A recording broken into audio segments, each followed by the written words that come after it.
Social media अगर आप खोलते हैं तो कैंसर को लेके बहुत बहुत सारे ऐसे क्लेम्स हैं जो है भी कि नहीं है, वो अभी कंफ्यूजन है।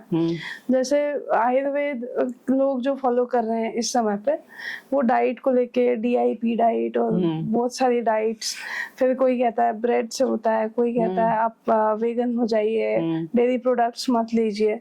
सो जो ईटिंग हैबिट्स हैं और जो मतलब आपका लाइफस्टाइल, जैसे आपने कहा कुछ कैंसर लाइफस्टाइल से हो जाता है, उसमें eating is part of lifestyle only, diet is part of that only. तो बहुत सारे क्लेम्स हैं कि अगर आप ये करेंगे तो कैंसर मुक्त हो जाएंगे। तो एडवर्टीजमेंट्स बहुत ज्यादा है। अब वो एडवर्टीजमेंट्स में कितने फैक्ट्स है कितने नहीं है, क्योंकि आप ग्राउंड पे काम करते हैं। बहुत सारे लोग एलोपैथी के अगेंस्ट बात करते हैं, बहुत सारे लोग कहते हैं आयुर्वेद ही एक सही चीज है। इससे हो क्या रहा है कि जो कैंसर के पेशेंट्स है वो कहीं ना कहीं कंफ्यूज हो रहे हैं कि हमें किस डायरेक्शन में जाना है। सो ये कंफ्यूजन आप कैसे दूर कर सकते हैं छोटे आंसर में?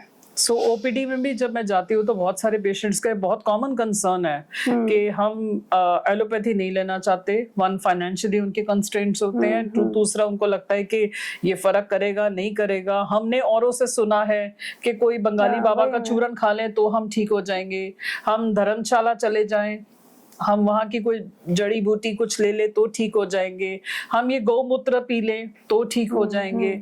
ये इस पे ज्यादा ना बात करते हुए मैं इतना ही बोलूंगी कि अगर आपको कोई बीमारी हुई है तो एक उस डॉक्टर के पास जाइए जिसके पास साइंटिफिक एविडेंस है उस बीमारी को ठीक करने के। मतलब अगर आप कैंसर के स्पेशलिस्ट के पास जाते हैं तो आपकी बीमारी के कुछ रिसर्च पेपर्स पब्लिश हुए होंगे, जो उनको नॉलेज, उन्होंने पढ़ाई करी है, उसमें उन्होंने सीखा है कि ये दवा देंगे तो इतने % लोगों में इतना रिस्पॉन्स आता है।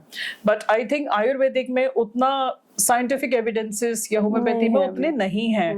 तो लेकिन फिर भी ये चॉइस टू चॉइस पर्सनल है, which I would not like to comment on that. लेकिन और ऐसा भी कई बार देखा गया है कि अगर आप कई बार ऐसा भी होता है कि पेशेंट एलोपैथी भी ले रहे होते हैं और आयुर्वेदिक भी ले रहे होते हैं। सो आप एक ही कश्ती में मतलब 2 जगह सवार हो, इधर भी हो और उधर भी हो। तो ऐसा देखा गया है कि कई बार जब पेशेंट आयुर्वेदिक भी लेते हैं, होम्योपैथी भी लेते हैं और एलोपैथी भी लेते हैं तो उनका कोई ना कोई बॉडी पे असर आता है, या तो किडनी फेल है या तो लीवर फेल है, क्योंकि पता नहीं होता कि किसका साइड इफेक्ट आपके शरीर में हो रहा है। सो अगर आप ऐसा कुछ ले रहे हो तो it is important to talk to your treating doctor, tell him that मतलब the point is you should have faith on one treatment. Don't go for 2 treatments at the same time.